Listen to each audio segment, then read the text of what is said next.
నమస్తే, నేను Keshav. Welcome to Suman TV. ఆంధ్రప్రదేశ్లో ఎన్నికల తేదీలు దగ్గర పడుతున్న కొద్దీ కోర్టుల చుట్టూ రాజకీయాలు మరలుతున్నటువంటి పరిస్థితి కనిపిస్తుంది. ఇప్పటికే చంద్రబాబు నాయుడుకి సంబంధించి స్కిల్ డెవలప్మెంట్ స్కామ్లో బెయిల్ వచ్చింది. అయితే ఈ బెయిల్ని సిఐడి క్వశ్చన్ చేస్తున్నటువంటి పరిస్థితి. దీనిపైన సుప్రీంకోర్టులో విచారణ జరుగుతుంది. అది కూడా వాయిదాల పర్వంలో వెళ్తున్నటువంటి వాతావరణం ఉంది. మరోవైపు రఘురామకృష్ణరాజు ప్రభుత్వ పథకాలకు సంబంధించి వేసినటువంటి కేసు కూడా విచారణకు వస్తున్నటువంటి పరిస్థితి ఉంది. ఎన్నికలు సమీపిస్తున్న కొద్దీ కేసుల పరంపర ముందుకు రావడం అనేది రాష్ట్ర రాజకీయాలపైన ప్రభావం చూపిస్తుందా? ఈ అంశాలపైన విశ్లేషణ చూద్దాం. మనతో పాటు ఉన్నారు ప్రముఖ అడ్వకేట్ బత్తుల రామకోటయ్య గారు. ముకుందా జ్యువెలర్స్ తెలంగాణలో మొట్టమొదటి ఫ్యాక్టరీ అవుట్లెట్ మన కొత్తపేటలో ఫిబ్రవరి 14న గొప్ప శుభారంభం. రామకోటయ్య గారు నమస్కారం. నమస్తే కేశవ్ గారు. రామకోటయ్య గారు, చంద్రబాబు నాయుడు గారి కేసుకి సంబంధించి ఒక రిలీఫ్ అనుకున్నారు అందరూ. స్కిల్ డెవలప్మెంట్ స్కామ్లో బెయిల్ మంజూరు కావడం అనే దాన్ని చూస్తే కనుక ఇప్పుడు పదే పదే సిఐడి వేస్తున్నటువంటి కేసులు, మొన్నటికి మొన్న ఐఆర్ఆర్ స్కామ్కి సంబంధించి ముందస్తు బెయిల్ రద్దు చేయాలనేటువంటి డిమాండ్, ఇప్పుడు మళ్ళీ ఈ కేసులో బెయిల్ రద్దు చేయాలనేటువంటి డిమాండ్. ఏ విధంగా చూడాలి దీన్ని? ఇప్పుడు ఈ విషయాన్ని మనం ఒకసారి చూసినట్టయితే ప్రభుత్వం ఖచ్చితంగా ప్రతిపక్ష నాయకులు చంద్రబాబు నాయుడు గారి మీద కక్ష సాధింపు ధోరణి అనేది స్పష్టంగా కనిపిస్తూ ఉంది. ఈ స్కిల్ డెవలప్మెంట్ కేసు విషయానికి వస్తే చంద్రబాబు నాయుడు గారికి ఏసీబీ కోర్టు నిరాకరించిన నేపథ్యంలో వారు గౌరవ ఏపీ హైకోర్టు దగ్గరికి వెళ్తే ఏపీ హైకోర్టు కూడా అన్ని విషయాలను పరిగణలోకి తీసుకున్నాక జస్టిస్ మల్లికార్జున గారు వారికి 53 రోజులకి బెయిల్ మంజూరు చేయడం జరిగింది. ఆ దర్యాప్తులో కూడా అన్ని విషయాలను కూడా సిఐడి తీసుకోవడం జరిగింది. తర్వాత మనకి ఆయన కోర్టు ఏదైతే విధించిందో ఆ టర్మ్స్ అండ్ కండిషన్స్ కూడా చూసా తప్పగా ఉన్నారు. ఈ గవర్నమెంట్ ఏదైతే ఉందో ఏపీ గవర్నమెంట్ ప్రతిపక్ష నాయకుల్ని ఏదో ఒక విధంగా ఆయన్ని జ్యుడిషియల్ రిమాండ్ లో పెట్టి ఎలక్షన్ చేయాలనేటువంటి ఆశ ఆయనలో కనిపిస్తుందని మనకు అర్థమైంది. దిగువ స్థాయి ఇచ్చినటువంటి కోర్టు మీద అపీల్కి వెళ్ళడం అనేది చాలా రేర్ సర్కమ్స్టాన్స్ లో జరుగుతూ ఉంటుంది. ఇక్కడ మనం గమనించాల్సిన ఒక విషయం ఏంటంటే, ఇదే కేసులో మిగతా ముద్దాయిలకి హైకోర్టు నిరాకరించినటువంటి బెయిల్ను కూడా సుప్రీంకోర్టు మంజూరు చేసినటువంటి సందర్భం కూడా ఉంది. ఈ చంద్రబాబు నాయుడు కన్నా ముందున్న ముద్దాయిలకి, మెయిన్ అక్యూజ్డ్కి.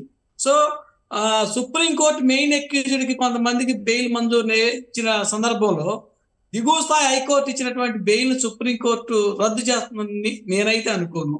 అయినప్పటికీ కూడా కోర్టు ఏదైనా ఒక సుప్రీంకోర్టు ముందుకి ప్రభుత్వం తీసుకెళ్ళింది కాబట్టి దాని మీద విచారణ చేసి ఖచ్చితంగా తీర్పు చెప్పాల్సినటువంటి ఆవశ్యకత ఉంది. ఈ రోజు చంద్రబాబు నాయుడు గారు ఒకసారి కేసు బెయిల్ రిలీజ్ అయిన తర్వాత, బెయిల్ మంజూరు అయిన తర్వాత మళ్ళీ సుప్రీంకోర్టుకి వెళ్ళడానికి కానీ లేదా ఇతర కేసులను మళ్ళీ తీసుకొచ్చేటువంటి ప్రయత్నం చేయడం, ఇవన్నీ కక్ష సాధింపులో భాగంగానే మనం చూడాల్సి ఉంటుందా? ఖచ్చితంగా ఇక్కడ ఒక ముఖ్యమంత్రి గారికి మాజీ ముఖ్యమంత్రి గారికి మధ్య జరుగుతున్నటువంటి లీగల్ బ్యాటింగ్ త్రూ కోర్ట్స్, అందులో అనుమానమే లేదు. ఎందుకంటే ఎలక్షన్ సమీపిస్తున్న తరుణంలో ఈయన ఈరోజు తెలుగుదేశం పార్టీకి ప్రధానంగా చంద్రబాబు నాయుడు గారి యొక్క భుజస్కంధాల మీద, వారి సీనియారిటీ మీద ఎలక్షన్ ని నడపాల్సినటువంటి పరిస్థితి ఉంది. వారు కనుక ఏదైనా రిమాండ్లోకి వెళ్తే మిగతా లోకేష్ గారు కావచ్చు, మిగతా నాయకులందరూ కూడా ల్యాక్ ఆఫ్ నాలెడ్జ్ ఉంటుంది.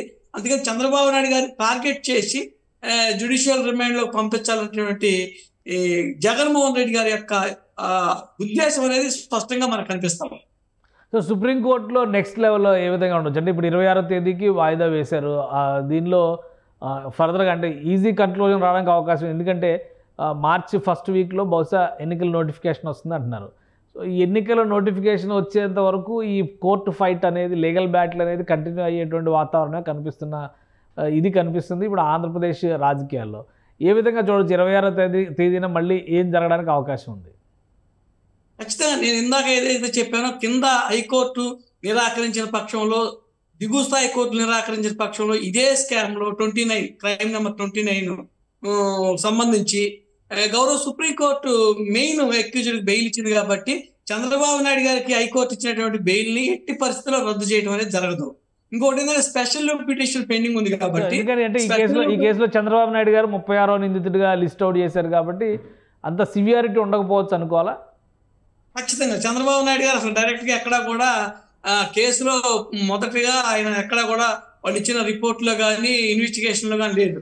యాడింగ్ ద్వారా ఆర్డర్ ఎఫ్ఐఆర్ ద్వారా వారిని ముద్దాయిగా చేసి అరెస్ట్ చేశారు. దాన్ని టెక్నికల్ ఆస్పెక్ట్స్ లో వారిని అరెస్ట్ చేయడం కరెక్టా కాదని ఇన్ని రోజుల నుంచి కూడా మనం డిబేట్ చేస్తూ వచ్చాము. ఇప్పుడు ఆయన పోలీస్ కస్టడీకి తీసుకోవటం, కలెక్షన్ ఆఫ్ ఎవిడెన్స్ ఆయన దగ్గర తీసుకోవటం, అదేవిధంగా ఆయన 53 రోజులు మిగతా వాళ్ళందరికన్నా కూడా ఎక్కువ కూడా జ్యుడిషియల్ రిమాండ్ ఆయన ఉంచడం, ఈ నేపథ్యంలో ఈ ఇన్వెస్టిగేషన్ మొత్తం కూడా కంక్లూడ్ అయినాక ఆయనకి బెయిల్ మంజూరు చేయడం జరిగింది. ఆ టర్మ్స్ అండ్ కండిషన్స్ కూడా ఎక్కడా కూడా చంద్రబాబు నాయుడు గారు చూచా తప్పలేదు. కాబట్టి సుప్రీంకోర్టు అయితే ఎట్టి పరిస్థితుల్లో ఆయన బెయిల్ రద్దు చేసే పరిస్థితి అయితే ఇక్కడ లేదు. ఇది ఒక ఎన్నికల స్టంట్ గా చంద్రబాబు నాయుడు మీద జగన్మోహన్ రెడ్డి గారు కక్ష సాధింపు చర్యలో భాగంగా కొనసాగుతున్నటువంటి ప్రక్రియలా కనిపిస్తా ఉంది మాకు. సో ఇంకొక కేసు కూడా తెరపైకి వచ్చింది బీఆర్కే గారు. ఎందుకంటే రఘురామకృష్ణరాజు గారు వేసినటువంటి కేసు ప్రభుత్వ పథకాలకు సంబంధించి అంటున్నారు. అలానే ప్రభుత్వమే కొన్ని న్యూస్ పేపర్లు కొనాలి అని డైరెక్షన్స్ ఇస్తూ ఇచ్చిన జీవోల్ని వీటిని క్వశ్చన్ చేస్తూ, అంటే పరిపాలనా తీరుపైన కొన్ని క్వశ్చన్స్ రైజ్ చేస్తూ ఆయన వేసినటువంటి కేసు కూడా ఇవాళ ఏపీ హైకోర్టులో విచారణకు వచ్చినటువంటి పరిస్థితి. అది 15వ తేదీకి వాయిదా పడింది. ఆ కేసు పరిస్థితి ఏంటి, దాన్ని ఏ విధంగా చూడాలి? ఇప్పుడు జగన్మోహన్ రెడ్డి గారు ప్రభుత్వం మొత్తం కూడా ప్రజాధనాన్ని ఆయన యొక్క పేపర్కి కానీ ఆయన యొక్క ఎవరైతే ఉన్నారో సలహాదారులకు కానీ వేల కోట్ల ధనాన్ని వేస్ట్ చేసి వాళ్ళ యొక్క అనుచరుల యొక్క జేబుల్లోకి వెళ్తుందనేది ఈరోజు మనకు కనిపిస్తున్నటువంటి వాస్తవం. ఎందుకంటే ఇప్పుడు వరకు స్వతంత్ర భారతదేశంలో 75 సంవత్సరాల నుంచి మనం చూస్తా ఉన్నాము. ఏ ప్రభుత్వం నడిపిస్తున్నటువంటి ముఖ్యమంత్రి తన సొంత ఛానల్ కానీ ప్రభుత్వం సంబంధించినటువంటి ఆఫీసులు ఇదే పేపర్ని వేసుకోవాలి, ఈ పేపర్ ఖచ్చితంగా మ్యాండేటరీగా ప్రొవిజన్ గా పెట్టినటువంటి సందర్భం మనం చూడాలి. అది కూడా పేపర్ వేసుకోకపోవడం అనేది ప్రభుత్వం యొక్క అధికారులు ఆఫీస్ యొక్క ఛాయిస్ ని బట్టి ఉంటుంది. అంటే కాకుండా కాన్వర్ట్ పొజిషన్ లో సాక్షి పేపర్ని వేసుకోవాలి అనేటటువంటి ఒక ప్రక్రియ. రెండు, మిగతా ప్రభుత్వానికి వ్యతిరేకంగా ఉన్నటువంటి పత్రికల మీద కూడా కొన్ని ఆంక్షలు చేయటం, వాటిని టార్గెట్ చేయటం, ఆ ఛానల్స్ మీద కానీ ఆ పత్రికల మీద కానీ ఆయన బహిరంగ అసెంబ్లీలో వారు గౌరవ ప్రతిపక్ష చంద్రబాబు నాయుడు గారితో పాటు రాధాకృష్ణ గారిని కానీ రామోజీరావు గారిని కానీ టీవీపై బిఆర్ నాయుడు గారిని టార్గెట్ చేసి మంత్రులు కానీ జగన్మోహన్ రెడ్డి గారు కానీ మా ప్రత్యర్థులు వాళ్ళు అని చెప్పడం జరుగుతూ ఉంది. ఇది ఆయన సాక్షి పేపర్ని ప్రమోట్ చేయడం జరుగుతూ ఉంది.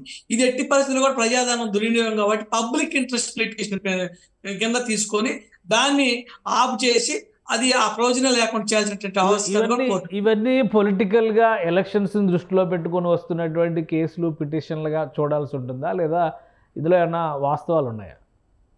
ఇప్పుడు ప్రజలు రేపు నిర్ణయం తీసుకునేటువంటి సమయం ఆసన్నమైంది. ప్రజాస్వామ్యంలో అన్నిటికన్నా ముఖ్యమైనది ప్రజా నిర్ణయం. ప్రజలు సామాన్యుడిని అందరం ఎక్కించవచ్చు, అందరంలో ఉండిన అధిపతుని సామాన్యుని చేయొచ్చు. అందుకని ప్రజల్ని అవేర్నెస్ చేయాలి. ప్రజల్ని అవేర్నెస్ చేసే క్రమంలో ప్రభుత్వాన్ని ఎదుర్కోవాలంటే మన ప్రజాస్వామ్య వ్యవస్థలో న్యాయ వ్యవస్థ ఒక్కటే వేదిక. ప్రభుత్వం చేస్తున్నటువంటి తప్పుల్ని న్యాయ వ్యవస్థ ద్వారానే మనం క్వశ్చన్ చేయాలి. ఏదైనా ప్రభుత్వం కనుక తప్పు చేస్తే మొట్టికాయలు వేసేటువంటి పరిస్థితి న్యాయ వ్యవస్థగా ఉంది. అందుకని ఇప్పుడు జగన్మోహన్ రెడ్డి గారు చేసినటువంటి దగ్గర 90 నుంచి 100 జీవోల దాకా కూడా ప్రభుత్వం జీవోలను కూడా కొట్టిపారేసిన సందర్భాలు కూడా ఉన్నాయి. అందుకని మన ప్రజాస్వామ్యంలో ఉన్నటువంటి ప్రక్రియలో 4 స్తంభాల మీద ప్రజాస్వామ్యం కొనసాగుతూ ఉంది. అది 1 పార్లమెంటరీ, 2 ఎగ్జిక్యూటివ్, 3 జ్యుడిషియరీ, 4 మీడియా. అందుకని ఈ యొక్క మనం మీడియాలో విమర్శిస్తూ ఉంటారు ప్రభుత్వం యొక్క విధానపరమైన నిర్ణయాల్ని, ప్రజాధనాన్ని ఎక్కడైనా లూటీ చేసే సందర్భాల్లో. అప్పుడు కూడా ప్రభుత్వం దాన్ని మార్చుకోకపోతే దాన్ని కోర్టుకు వెళ్ళి పబ్లిక్ ఇంట్రెస్ట్ లిటిగేషన్ కింద చేస్తారు. వారు చెప్పినటువంటి ఆరోపణలు నిజమని తేలితే ప్రభుత్వం ఖచ్చితంగా కోర్టు దాని మీద ఉత్తర్వులు జారీ చేసే సందర్భాలు, అవకాశాలు ఉంటాయి. రైట్. ఒక డౌట్ బీఆర్కే గారు, ఇప్పుడు ఫైనల్గా ఏపీ హైకోర్టు నిరాకరించినటువంటి బెయిల్ని సుప్రీంకోర్టు మంజూరు చేసినటువంటి పరిస్థితి మనం చూసాం. ఇప్పుడు బెయిల్ పిటిషన్కి సంబంధించిన రద్దు పిటిషన్కి సంబంధించినటువంటి అంశం పైన కూడా సుప్రీంకోర్టు మరొకసారి డిఫరెంట్ ఒపీనియన్, డిఫరెంట్ డెసిషన్ తీసుకోవడానికి ఏమైనా అవకాశం ఉందా, లేదా యాజ్ పర్ లా చూస్తే ఆ స్కిల్ డెవలప్మెంట్ కేసులో సిఐడి వేసినటువంటి పిటిషన్ వీగిపోవడానికి అవకాశాలు ఎక్కువ ఉన్నాయా? మంచి క్వశ్చన్ వేశారు మీరు. ఎందుకంటే ఎప్పుడైనా మన క్రిమినల్ జస్టిస్ లో ఒక ఉంది, ఎందుకంటే 100 wrong doers escape from the liability but one innocent should not be punished. ఎప్పుడు కూడా ఒక నేరం చేసిన వ్యక్తి అమాయకుడు, అక్యూజ్డ్ అంటారు, అందుకని ఇన్నోసెంట్ గా భావించి వారికి ఎట్టి పరిస్థితులు కూడా వారికి ఎసులుబాటు కల్పించాలనేది మన క్రిమినల్ జస్టిస్ మొత్తం కూడా జరుగుతూ ఉంటుంది. అందుకని ముద్దాయికి బెయిల్ మంజూరు చేయడం అనేది మన ప్రాథమిక హక్కుల్ని వాళ్ళకి కలిగించడం. Bail is exception of jail. మనకి బెయిల్ ఇవ్వడం అనేది, బెయిల్ నిరాకరించడం అనేది మనకి ప్రక్రియలో ఇన్వెస్టిగేషన్ ప్రాసెస్కి ఎక్కడైనా ముద్దాయి నుంచి భంగం వాటిల్తుందా, ముద్దాయి ఎక్కడైనా ఇన్వెస్టిగేషన్ ప్రక్రియకి ఆయన అడ్డంకులు కలిగిస్తారా, ముద్దాయిని జైల్లో పెట్టడం వల్ల ఏదైనా కలెక్షన్ ఆఫ్ ఎవిడెన్స్ వస్తుందా, ఇలాంటి ప్రక్రియలను దృష్టిలో పెట్టుకొని బెయిల్ని నిరాకరించడం జరుగుతూ ఉంది. చంద్రబాబు నాయుడు గారికి ఇందాక నేను చెప్పినటువంటి ముందు ముద్దాయికి కింద దిగువ స్థాయి కోర్టులు నిరాకరించినాయి కాబట్టి ఆయన ఫండమెంటల్ రైట్స్ ప్రొటెక్ట్ చేయడంలో భాగంగా ఎగువ స్థాయి కోర్టు సుప్రీంకోర్టు బెయిల్ మంజూరు చేసింది. ఇచ్చిన బెయిల్ రద్దు చేయడం అనేది ఎక్స్ట్రాడినరీ సర్కమ్స్టెన్స్ లో ఏదైనా ఆయన టర్మ్స్ అండ్ కండిషన్స్ ను ఉల్లంఘించి కోర్టుకి ఆయన ఇంటర్ఫీర్ అయితే ఆ ఎక్స్ట్రాడినరీ సర్కమ్స్టెన్స్ ఉంటే తప్పితే బెయిల్ రద్దు అనేది కాదు. ఈ కేసులో కావడానికి అవకాశాలే లేవు. రైట్, థ్యాంక్ యూ బీఆర్కే గారు మీ అభిప్రాయం తెలియజేసినందుకు. ఇది ఆంధ్రప్రదేశ్లో ఎన్నికల సమయం దగ్గరకు వస్తున్న కొద్ది కేసుల పరంపర కూడా జోరు పుంజుకుంటున్నటువంటి వాతావరణం ఉంటుంది. మరోవైపు చంద్రబాబు నాయుడు బెయిల్ రద్దుకి సంబంధించినటువంటి అంశంపైన సిఐడి మూవ్ చేస్తున్నటువంటివన్నీ కూడా సుప్రీంకోర్టులో ఎటువంటి పరిణామాలకి దారితీస్తాయనేటువంటి ఉత్కంఠని రేకెత్తిస్తున్నటువంటి పరిస్థితి. సో ఎన్నికలు సమీపించే ముందర ఎలాంటి రాజకీయ పరిణామాలు న్యాయపరంగా ఏ విధంగా మలుపు తిరుగుతాయో వేచి చూడాల్సినటువంటి పరిస్థితి కనిపిస్తుంది. ఇది స్పెషల్ డిస్కషన్. Keep watching.